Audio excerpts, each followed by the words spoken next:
Hey guys, today we're going to talk about ways to protect ourselves from radiation, or electromagnetic frequencies. Now this is not going to be the video to convince anyone of why this is a problem. Maybe we'll make another video on that. But for now I highly recommend reading The Invisible Rainbow, which goes into great detail on the history of electricity and the long history of documented health problems associated with that electricity. And I do also recommend the much shorter book, Zapped, as more of a handbook on finding sources of radiation in your home and in your life and ways to reduce that. But we're just going to jump right into it. There are three main ways that you can protect yourself. The first one is to minimize exposure. And here it's smart to start with the biggest sources first. In most people's daily lives, in their home or in their car or on the street, is going to be the phone in their pocket. Now the strength of EMF is basically exponential. Means any distance that you can put between yourself and your devices is good, and the more distance the better. The very first thing is never ever keeping these devices on our bodies, in our pockets, without some kind of a case. I will talk about cases in the number 2 thing that we can do to protect ourselves, shields. But rule number 1, never put the phone in the pocket unprotected. Never put the phone directly to the head, ever. You can use headphones, not wireless. They even make EMF reducing earphones. You want to be a bit careful with those. You don't want to buy the cheap ones. Definitely spend a little bit more money or the tube will just kind of fall out. It will stop working. You can also use speakerphone instead of putting the phone to your head. And when you're just hanging out, just keep the phone away from you. Put it on the table. Put it as far away from you as you really possibly can. There are going to be other sources in the house, many of them which you can just get rid of. We're talking about minimizing exposure. If you just throw some of these Bluetooth devices or all of your Bluetooth devices and wireless devices, if you throw all or most of them away, you've greatly reduced your sources of EMF in the house. A lot of gaming consoles, basically anything newer than a PlayStation 2 or GameCube or original Xbox, is going to be constantly emitting wireless radiation, looking for a signal. Even worse is the wireless controllers. So if you're a gamer or your kids are gamers, I highly recommend going towards the older systems with fully corded controllers and that do not emit any type of a Wi-Fi or Bluetooth signal. And if you do have those in the house and do insist on keep them unplugged when you're not using them. And I would consider desktop computer to be the safest way to game. And you can do multiplayer and online and all that stuff. And these days it seems like they're making a lot of the same games for a computer as they are for the other systems. In the best case scenario, you've got your internet connection coming in through a cable to that computer.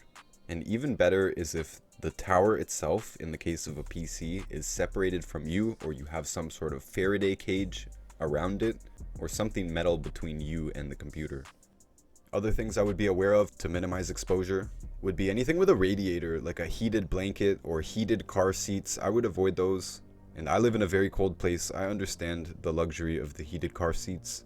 And sometimes I will use them if it's really cold, but really we want to minimize that as much as possible. So minimizing exposure means getting away from devices as much as possible. You could expand this to looking at where you actually live.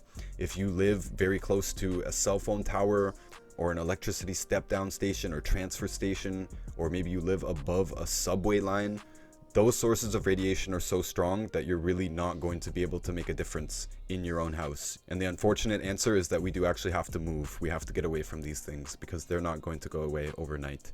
And I don't mean to get too dramatic too quickly in this video, but a lot of people living in the city, they're really going to have to consider leaving the city on an as soon as possible basis, because the problem is not getting any better on the environmental scale.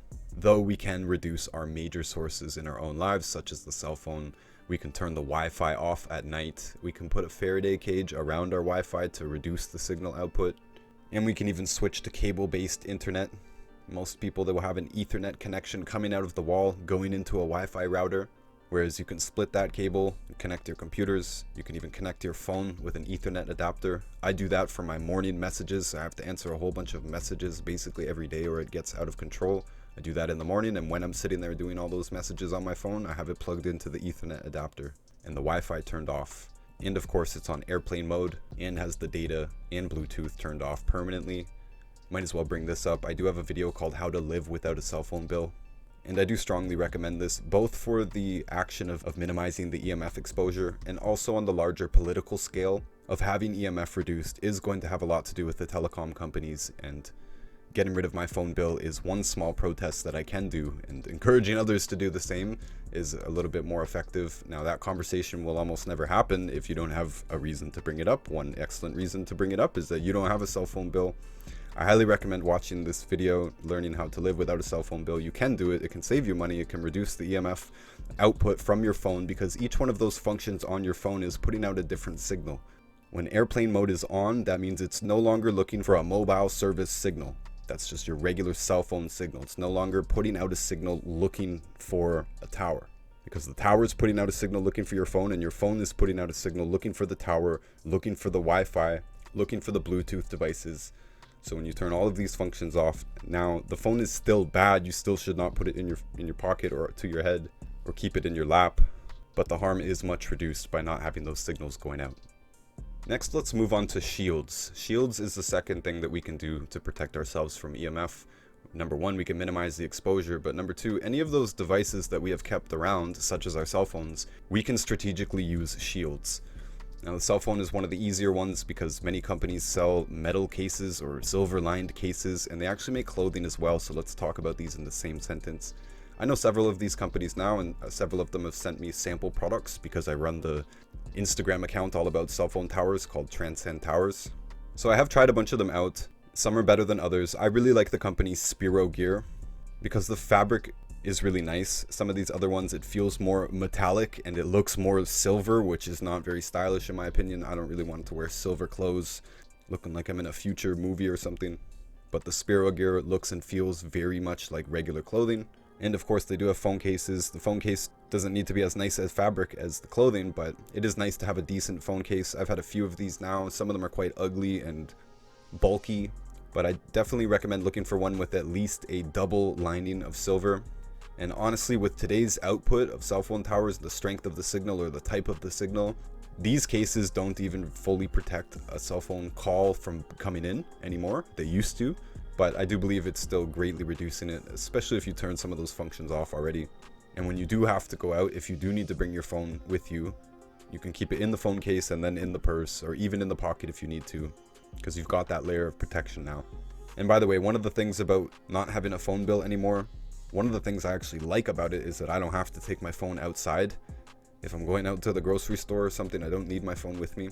I know you can't pull over and take a picture of something, but it's fine. And I don't have to worry about the case or anything like that. I just have some freedom. I can go out and enjoy the real world for most of my trips outside. Now, if you are going to look at silver clothing, it is not the cheapest in the world, and you do want to take good care of that stuff. You don't want it shrinking on you. I really like the idea of the underwear being the first thing that I would buy, or undershirts, things that protect your vitals. And these are mostly small companies making these silver clothing, so they don't have a huge variety. They don't have things like, nice jackets that you could wear through a hard winter or anything like that, right? So this is why I would go for the lower layers first. And over time, these companies will start producing more pants and jackets and such. That will make it easier to have a whole wardrobe in it. And I used to say that we shouldn't need to wear bulletproof vests around. We should stop getting shot at. But the reality is that the political time that it will take to get anything really done means that we need protection now. When it comes to shields, you can also shield things in your house. Any metal will basically shield EMF to a degree. Even a metal mesh, over a window or a wall.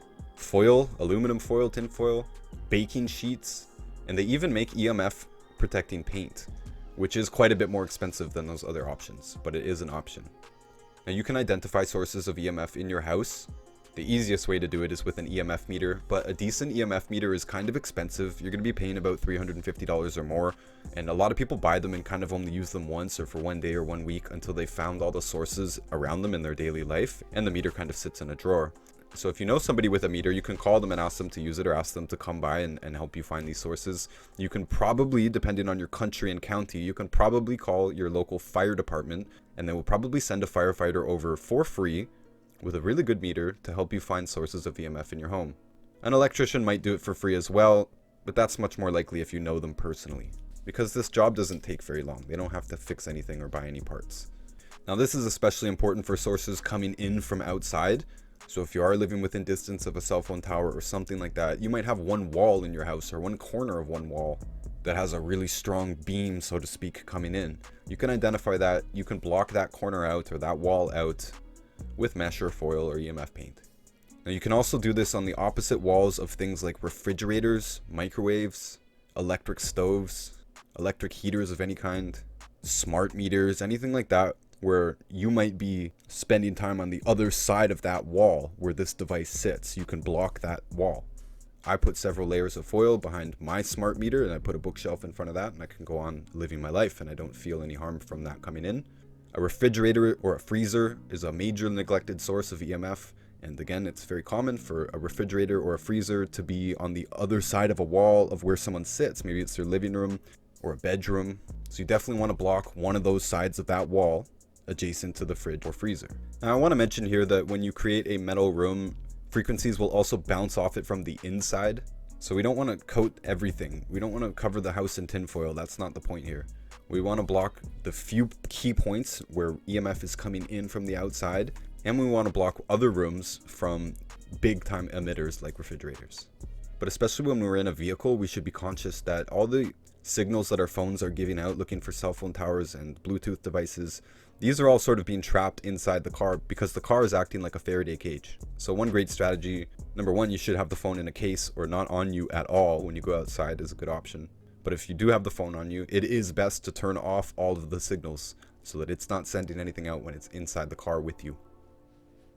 Now the third main thing that you can do is protect yourself with some form of device. Now I am in the health business in real life, selling supplements, vitamins and minerals, basically antioxidants, stuff like that. There is a lot of people in this business who will claim that by being healthy with all the good nutrition and stuff, and even certain supplements, that this can protect us from radiation.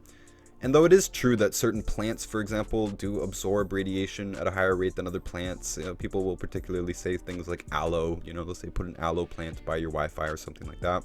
And there's also certain supplements that are said to help with this, like spirulina, chlorella, sea greens. But for the purposes of this conversation, I'm not really going to talk about that. We're going to recommend everyone try and be healthy anyways, and consume all the 90 essential nutrients and avoid the bad foods and do all that stuff anyways. But I know that that is not enough to protect from radiation. I know that there are a lot of people who will fail to get their health results if they do not address radiation on its own specifically.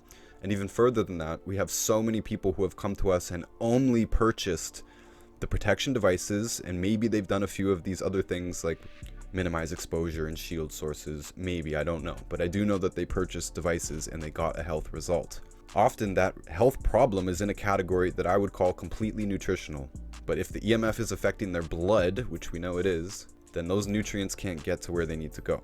Why I said all that is because in this business we are actually selling things. We give away a lot of information about foods to avoid and protective strategies like we just talked about, but those free things, we can't measure them. We can't really follow up with them. We don't know if people did all these things. The only thing we know in a lot of cases is that they consumed the supplements, or they bought the protective device and they put it on their body, and they either did or did not get a result.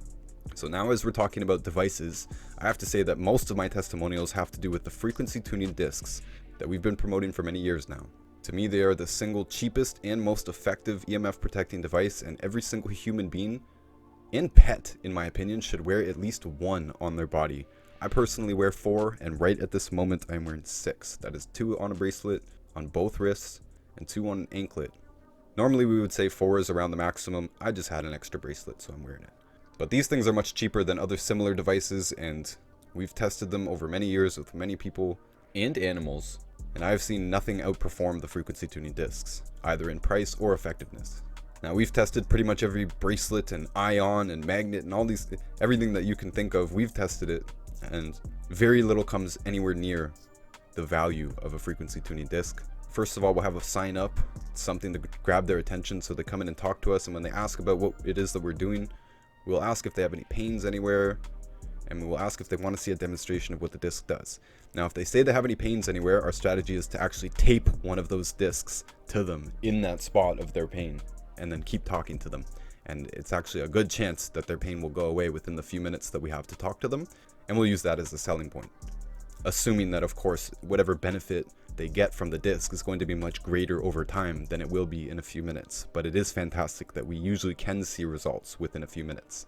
Now, if they agree to the demonstration, we will show them how weak they are with a cell phone in their pocket. There's many ways to demonstrate strength or balance. This is our favorite way to do it, because we can do it with pretty much anybody, whether they're old or young or fat or slim or muscular. And because it's really easy, there's no extra training that you need. Anybody can do it. A lot of these people go home and try and do it with the people that they know, and they can do it. They can show a big difference between people's strength and balance with a cell phone in their pocket and without a cell phone in their pocket. So that's the first part of our demonstration here, which is showing people that they're weaker with the cell phone in than they are with the cell phone out.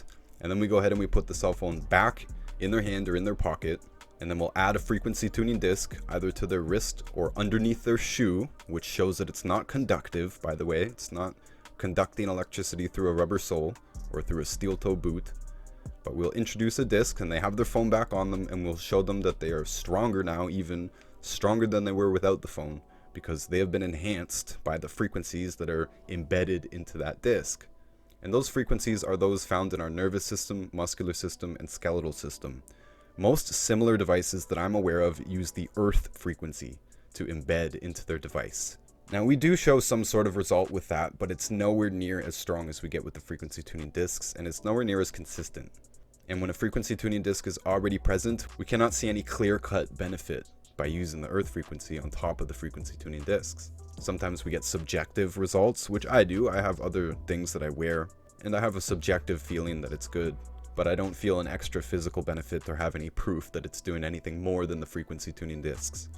Now, why I hovered on the discs is, again, because they are cheap, they are effective, they are durable, they will last an entire lifetime. Whereas a lot of the other devices on the market, even some of the other ones that I sell, and I do sell the frequency tuning discs, you can find them on the website, and the link is in the description. But a lot of these other things are pendants. A lot of them are put into stones or quartz or moonstone or something like that, and it's just bulkier. I don't like wearing pendants to bed. I often break the chain if I do that. I don't wear pendants or necklaces into the shower as well, whereas the frequency tuning disc is a brass disc. You can wear it anywhere. We sell them on steel bracelets, but people make all kinds of their own bracelets or necklaces, or some of them just rivet it into a belt or something. As long as it's near the body, because it does work through a shoe or a steel toe boot. We know it doesn't need to touch the skin, it just needs to be near the body, very close to the body. So with these devices, they are collectible, and I would start with the frequency tuning discs. There are other things. I do wear an EP2 pendant. Now, this is a patented product. The frequency tuning discs are not a patented product. This is a similar concept, although again, it is different. And of course, you can't wear it 24/7 because it is a pendant, a rather bulky one at that. But I do recommend it, and since they are collectible, we can do one after another. We should also talk about structured water here as well.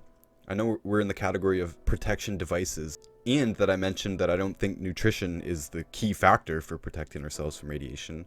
Despite having said that, structured water is the way water is supposed to be delivered into our body, into our cells. We are mostly water, and that whole blood problem that we were talking about with radiation affecting the blood vessels crinkling up and not being able to get where they need to go, and basically messing up the nutrition system because the nutrition can't get to where it needs to go. Well, that whole blood system and all those blood cells and all that stuff, everything involved here is mostly water, right? So the structure of that water is extremely important. And if we are going to do anything specifically nutritionally to support our body's ability to protect itself against EMF, that would be to consume structured water regularly. Now, the same company that makes the EP2 pendant here also makes a very good structured water. I don't have that much experience with multiple types of structured water, so I can't really compare them, but it does pretty well on price comparison, and it has very good results. It's called Quanta Water, and the protocol for this is to take a cap full every 30 minutes when you first start this. Every 30 minutes on a timer, a little teaspoonful. And this is providing a catalyst for the structure that already exists in your water to convert itself into a more natural, more resilient structure. And I hope this didn't just get too complicated. But the structure of our cells and of our bodies is what produces our electrical aura. We are electrical beings. We must consume what they call electrolytes every single day. These are water-soluble electrical nutrients, particularly salt, the B vitamins, vitamin C, and many other key minerals. And all of that stuff exists within a substrate of water. So structured water, some way, some form, is, in my opinion, in the same category as protective devices. And they're also not cheap. Minimizing exposure is pretty much free. Shields can be very, very cheap, but these devices are more expensive, and so is structured water. There are filters that claim to structure the water. There are vortexes that you can buy, either a spout for your tap to vortex the water, or a water receptacle with a vortex spout on the bottom of it. These are goals that we should have. These will all structure the water to a certain degree. Now, water is also structured when it is absorbed into the tissues of plants, and this is why juicing, which concentrates the good stuff in plants, is also an excellent source of structured water. You could even just drink like coconut water or something like that. That's structured water, as long as it hasn't been bastardized in processing and transport and such.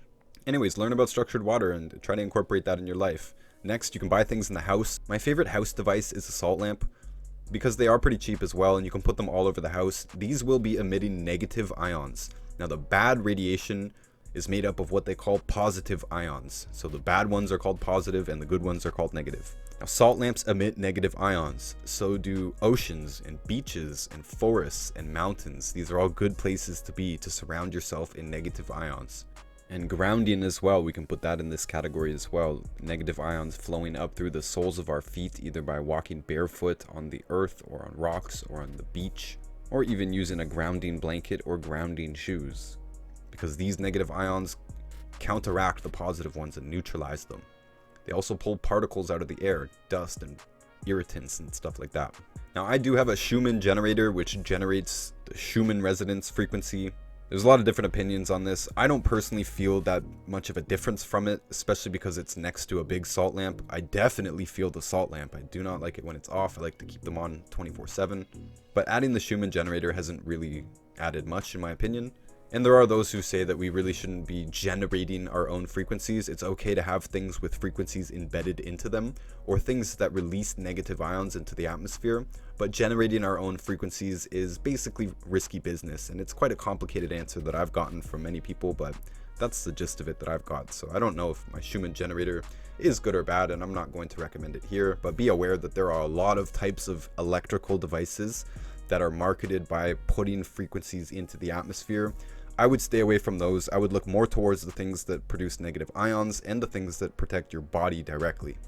On a bigger scale, there are some devices that can, for instance, clean the electricity in your house, but most of these are marketed towards industrial businesses because they will have a lot of dirty electricity created in their manufacturing. So basically, this device can clean the electricity so it's not filled with a whole bunch of conflicting frequencies, which is part of the problem here in our EMF exposure. It's not that we're being introduced to specific smooth frequencies. We're being introduced to a clutter, a cloud of a messy mix of counteracting frequencies. So this dirty static electricity can be a problem in our electricity bills and in the efficiency of our machines, but of course we're also saying that this contributes to the health concern. So you can clean the electricity in your house. That is a more technical option. You can get off the grid, even better, but that's not practical for most people as a starting point. And that would bring us to our fourth major thing that you can and should do. I know we said there were only 3 things, but in reality there are 4 things. We can minimize our exposure, we can shield our major sources, and we can buy protective devices. That is all completely within our control. But the problem itself is not within our control. That's why number 4 is political. We have to be involved in some way in the political movement to make people aware of this problem first, so that we can act on it second. The easiest form of that is sharing information. I mentioned the book The Invisible Rainbow. I highly recommend buying that book and sharing it. I've read several books on the subject, and that is the most comprehensive and the easiest to understand from a layperson, in my opinion. Buy that book and share it. Lend it out. Tell your friend or your mother or your wife or your husband that you want it back in less than a month, so you can loan it out again. This is the basis of the network marketing strategy, and although you are not selling a physical product, you are selling an idea. And if you are aware of the magnitude of this problem, you will understand the necessity of political action here, and we can participate in political action at a small scale, number 1, by sharing information and by helping the people closest to us understand this. Even better would be to teach them to do the same thing that you just did. Buy a copy of the book and share it. Find your favorite videos on the subject and share them. Create your own videos, even better. There's many things in this category. Again, a lot of them are small. You can put up posters. You can create art or incorporate it into your songs if you're an artist. You can wear t-shirts, but first and foremost, you can make yourself available to help educate and train other people on the subject. And you can study sales and communication and get yourself better prepared to communicate these ideas on a wider scale or in a political setting. Now, I don't have any political power really. I have the ability to make videos and talk on the internet, and that's what I do. But some people will have the ability to make political actions. Some people will be business owners, politicians, concerned parents, teachers, administrators of all kinds, and it's those types of people where we really need to get the information to, because that's where we need the momentum to actually start making changes. Why do I say all this? Because there has only been a few cell phone towers that have been taken down. I'm not aware of any transfer stations, like electricity step-down stations or anything like that. I'm not aware of any of that being moved because of complaints of health concerns anywhere in the world. I'm not aware of residential areas being cleared away from subway lines due to a health concern from the EMF. And in America, I'm pretty sure it's not even legal to sue a cell phone tower company or bring any court case forward only on health. All of the towers I've seen taken down politically that made the news were done so on aesthetic grounds. This means people argued that it lowered their property values or their views, and they successfully got a cell phone tower taken down. You can imagine the types of people that are more inclined to do that type of action. They're going to be wealthier people. So wherever you are in the spectrum or the age or whatever you're capable of, you can pick something politically that you can do, and do not neglect the sharing of information, because again, if you're not one of those powerful people, you might be able to reach them using content or even using old school sales tactics such as lending a book. And I did mention it, but I will finish this video off with saying that if we do live in a city, we must be aware that this problem is not going anywhere and it is getting rapidly worse. Now, this has been a huge problem for a long time, and we are very late to the table in understanding how big of a problem this is. It is my solid opinion that no matter what supplements you take, no matter what food you eat, no matter how well you exercise and take care of yourself, you cannot be perfectly healthy in a city, even a big town, in my opinion. Most particularly if you live next to a major source, cell phone tower, step-down station, subway station, high voltage power line. And if you do live very close to one of those sources, you have to move. There's nothing that will protect you from those major sources. You can cover your whole house in EMF protecting paint and tinfoil and all this, and you will be trapped in a Faraday cage, and it probably still will not fix the problem. It will probably still not negate the harm. On top of that, life is, in my opinion, better in the country. I've lived in many cities and suburbs and rural areas, and I 100% believe that life is better away from the cities.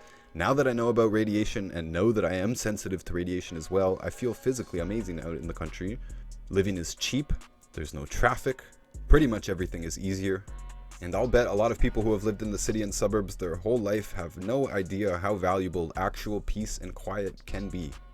But I will tell you, if you've never considered leaving the city, think about it. First of all, you will greatly reduce your EMF exposure. It is the single biggest thing that any of us can do to reduce our EMF exposure, is moving away from the biggest sources, which are cities and big towns. And number two, we can decrease our cost of living and probably free up a lot of time for us to pursue our real interests in life. And I'm not going to go on too much about this. I just want to mention that this is not just a problem that we can simply buy our way out of or simply change our habits and fix it, because it's not our habits that's causing the problem. It's the way that we collect and distribute energy that is the problem. And the fact that we have industries that have paid no mind to our health when designing wireless technologies, that has to change. Demand from the consumers, which is us, has to change, and these companies will respond.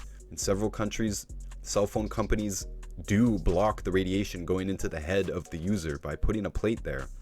Cell phone companies are aware of this problem. In the insert of your phone, it very likely tells you not to put it directly to your head. And in other countries, there is sufficient demand that the companies have had to make their products safer. We have to do the same thing in the rest of the world.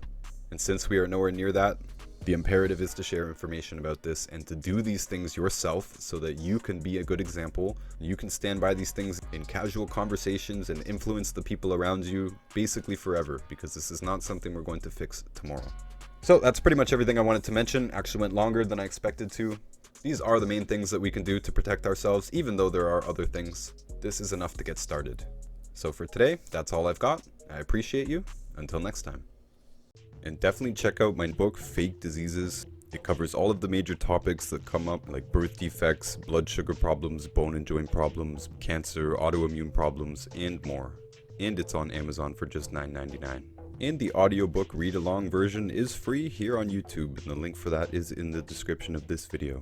I'm very excited to announce my newest book, Everything the Government Does is Bad for Us. And you can get the paperback on Amazon for just $9.99, and you can find the video read-along version or the audiobook on my website, noticebooks.org.